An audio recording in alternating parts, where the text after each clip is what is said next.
Si vous partez au stade, on va vous massacrer. Parole de Papa Coly. Quelle est la portée de cette parole? Qu'est-ce que cette parole renferme?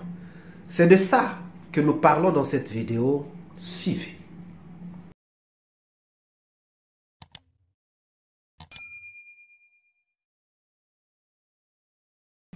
Bonjour, bonsoir, cela dépend de l'heure à laquelle vous regardez cette vidéo et bienvenue si vous nous découvrez pour une première fois. Encore un réel plaisir pour moi de venir devant vos écrans vous exposer les analyses de Soleil d'Afrique. Si vous partez au stade, on va vous massacrer. C'est ce que Papa Coly dit à Jean-Marie Doré à la veille des massacres du 28 septembre 2009. Est-ce que vous pouvez mettre à notre disposition ce que vous appelez information ou renseignement?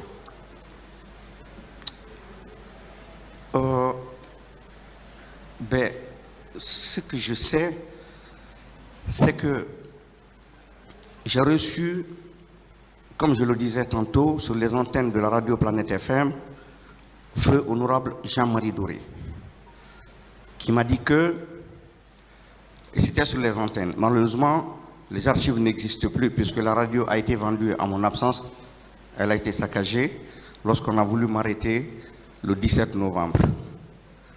Donc, il m'a dit que, personnellement, il s'était impliqué pour éviter ces douloureux événements, d'autant plus qu'il s'est personnellement déplacé pour aller voir le capitaine Dadis et qui lui a dit: mon fils, ce n'est pas la peine d'empêcher la tenue de ce meeting.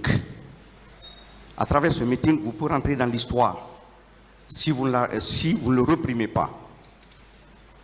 Soyez démocrate, laissez-nous manifester, vous pouvez encadrer la manifestation, mais ne réprimez pas, ne reportez pas la date, et vous allez entrer dans l'histoire. En réponse, que le capitaine Dadis lui aurait dit qu'à son niveau, il n'y a pas de problème, mais qu'il y a certaines personnes dans son entourage qui n'entendent pas de cette oreille, notamment M. Papa Coly Nkrumah. Donc il ferait mieux d'aller voir M. Papa Coly et que celui-ci devait voyager, il peut aller le voir. Tout ce que je dis vient de feu honorable Jean-Marie Doré. Et que ce jour, Papa Coly devait voyager avec le général Sekouba. Donc, il s'est rendu à l'aéroport. Et quand il arrivait, Papa Coly était déjà sur le tarmac, qu'il l'a ailé par son nom, papa, papa, papa, plusieurs fois, et que finalement, il s'est arrêté et il a accepté de lui parler. C'est là-bas il m'a rappelé que le climat n'était pas du tout bon à l'époque entre lui et papa, d'autant plus que papa était son adjoint dans son parti. Mais que c'est lui qui a proposé papa pour être dans un gouvernement d'union nationale. Et que depuis, papa l'a fui. Que donc, difficilement, papa l'a écouté. Et qu'il est venu, il a parlé à papa. Il lui a dit: bon, écoutez, j'ai été voir Dadis. Il a expliqué à papa ce qui s'est passé entre lui et Dadis.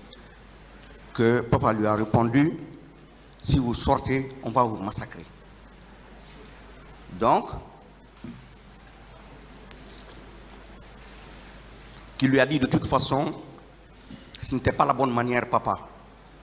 Tu ferais mieux de parler à Dadis, de parler aux autres, pour ne pas que cette manifestation non seulement soit reportée, mais qu'on nous empêche aussi de la tenir.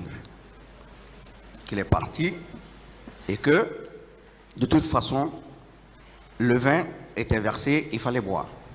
Que donc, eux, ils ne pouvaient plus reculer, il fallait que la manifestation se tienne.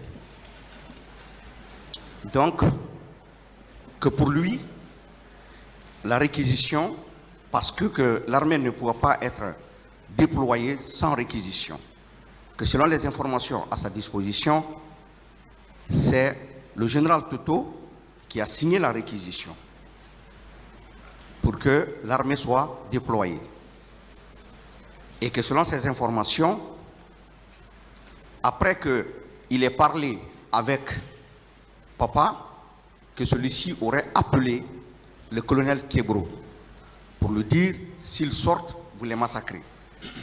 C'est honorable qui me le dit, et c'était à l'antenne. Malheureusement, les archives ont disparu puisque la radio a été vendue après moi. Donc, que Papa Koli aurait appelé, qui lui a même dit ça avant de quitter, que je vais appeler Kebro. Si vous sortez, on va vous massacrer. Et qu'effectivement, selon ces informations, que papa avait appelé Kebro.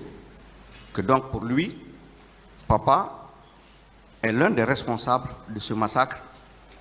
Et puis Kebro aussi est un élément important par rapport à ces événements douloureux. Donc je tiens ces informations de lui. Nous savons que le colonel Tchekboro avait dit n'avoir jamais reçu des ordres pour aller au stade. Nous savons que le colonel Tchekboro disait avoir été au stade par hasard. Il s'est retrouvé au stade par hasard. Il nous avait dit qu'il était au stade, mais qu'il était en civil. Il n'était pas en tenue. Et que ces éléments n'avaient pas d'armes. Donc, ça c'est ce que Tchekboro nous avait dit. C'est le point A que nous pouvons examiner aujourd'hui, ou le point A de l'analyse que nous faisons aujourd'hui.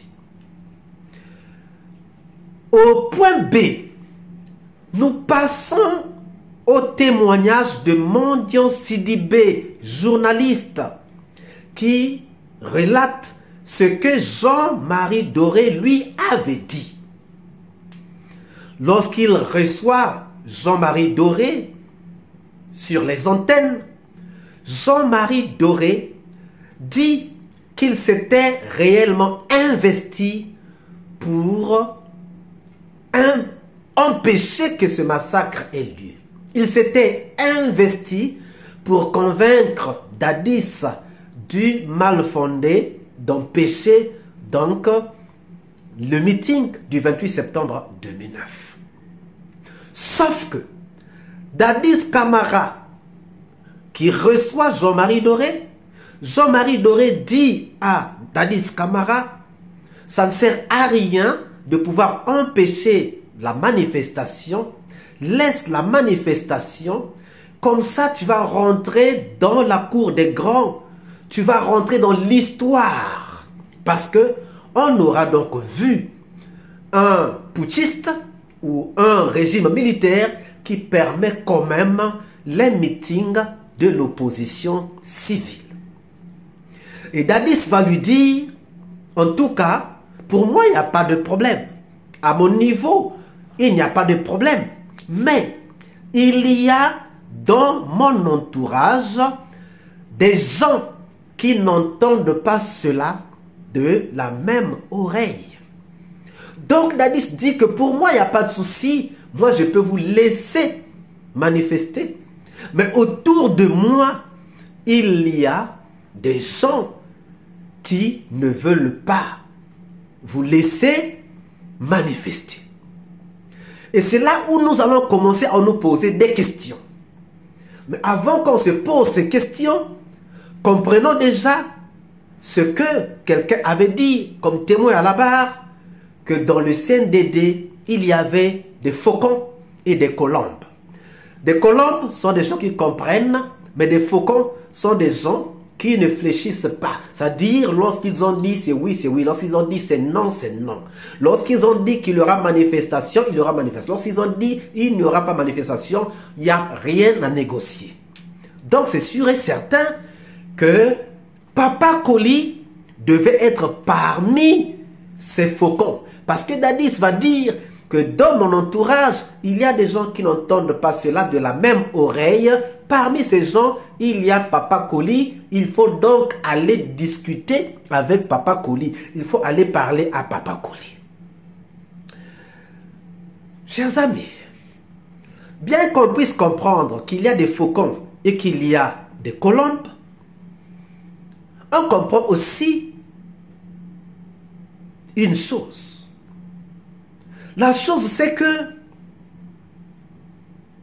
c'est comme si Dadis ne pouvait pas s'imposer sur Papa Coly.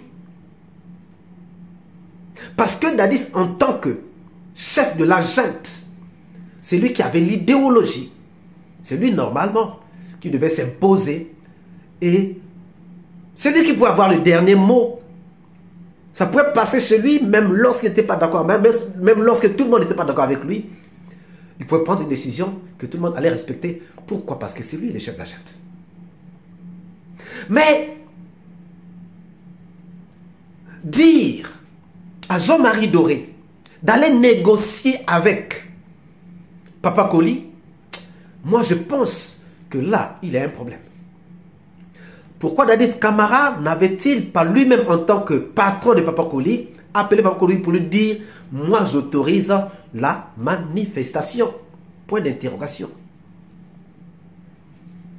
Il pouvait dire « Bon, les leaders sont venus me voir et moi j'autorise cette manifestation. Pas question de pouvoir empêcher cette manifestation-là. » Mais lui, il va demander à Jean-Marie Doré d'aller négocier avec Papa Coly. Ça, c'est le deuxième point. Le troisième point, donc le point C. Jean-Marie Doré va donc rencontrer Papa Coly. Donc la rencontre entre Jean-Marie Doré et Papa Coly. Jean-Marie Doré dit à Papa Coly, j'ai été voir Dadis. Dadis m'a dit que pour lui, il n'y a pas de problème qu'il y ait manifestation, mais sauf que dans son entourage, il y a des faucons. Il y a des gens qui ne veulent pas entendre cela de cette même manière. Et parmi ces gens, Dadis m'a demandé de venir te voir, toi Papa Coly. Papa Coly va dire, si vous sortez, on va vous massacrer. Si vous sortez, on va vous massacrer.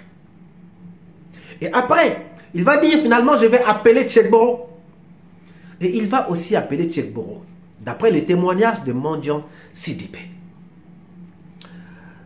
Mais lorsque nous passons au point D, c'est là où nous allons faire la synthèse, le point 2, avant de passer aux questions. Tchekboro et les manifestants. Donc ça, c'est la quatrième phase de notre analyse. Tchekboro et les manifestants. Tchekboro arrive au stade. Tchekboro se fait renforcer par ces 3 véhicules de la brigade anti-drogue qui est en patrouille. Donc, Blaise Goumou, Farimba et Sori Kondé. À un certain moment, lorsque Tchekboro parle aux manifestants, il dit aux manifestants, si vous rentrez dans le stade, vous allez voir ce qui vous est réservé. Vous allez voir ce qui vous attend. Si vous rentrez dans le stade, vous allez voir ce qui vous est réservé. Vous allez voir ce qui vous attend. Alors, lorsqu'on a, d'un côté, si vous allez au stade, on va vous massacrer. D'autre part, si vous rentrez dans le stade, vous allez voir ce qui vous est réservé. Moi, personnellement, je ne trouve pas une différence entre les deux expressions. Dans ma compréhension, les deux expressions signifient la même chose. Si vous allez au stade, on va vous massacrer. Si vous allez au stade, vous allez voir ce qui vous est réservé. Ça veut dire quoi? Ça veut dire que Tchekboro savait qu'il y avait des choses qui étaient réservées ou qui avaient été réservées aux manifestants qui sont allés au stade. Ou qui devaient aller au stade, qui sont arrivés au stade. Mais où avait-il su qu'il y avait quelque chose qui avait été réservé aux manifestants qui allaient aller au stade? Chers amis, nous savons que la nuit du 27 au 28, Tchekboro était resté jusque tard dans la nuit aux côtés de Dadis Camara. Peut-être qu'il était allé dire à Dadis Camara que non, voilà ce que Papa Coly m'a donné comme instruction. Parce que la phrase étant la même, ça veut dire que lorsque Papa Coly avait dit que je vais appeler Tchekboro, si vous allez au stade, il va vous mater, c'est que Papa Coly avait appelé Tchekboro et lui avait donné ces instructions-là. Donc, quand Tchekboro savait qu'il avait reçu des ordres de Papa Coly d'aller massacrer les gens au stade. Puisqu'il va se retrouver là, sans raison, sans mission, c'est pas par hasard qu'il était là. Maintenant, Tchegboro avait-il le droit d'être au stade en tant que ministre? Nous disons non. Non. Il n'avait pas de mission au stade. Et plusieurs fois on lui a posé cette question pendant les procès. Tchegboro ne savait-il pas qu'il avait quelque chose qui avait été réservé aux manifestants au stade? Nous pouvons dire que oui, puisque la phrase de Tchegboro, c'est la même phrase prononcée le 27 par Papa Coly. Alors, si Tchegboro n'avait pas reçu d'ordre de Dadis, je peux être d'accord. Mais n'avait-il pas reçu d'ordre de Papa Coly et avoir la même phrase dans la bouche que la phrase prononcée par Papa Coly à son absence? Point d'interrogation. Alors, Papa Coly dit que si vous allez au stade, on va vous massacrer. Les gens arrivent au stade, ils sont massacrés. Pourquoi Papa Coly est-il dehors? Pourquoi Papa Coly n'a pas fait partie des accusés dans ce procès de massacre du 28 septembre 2009? Simple question de curiosité. Que chacun donne sa réponse dans les commentaires. Si cette vidéo vous a plu, ne manquez pas de laisser un pouce bleu, de commenter, de partager. Si vous n'êtes pas encore abonné, c'est le moment de vous abonner, surtout de ne pas manquer d'activer la cloche de notification afin d'être averti à temps réel de toutes nos prochaines publications. Quant à moi, je vous dis à très bientôt pour une nouvelle capsule et je vous dis ciao.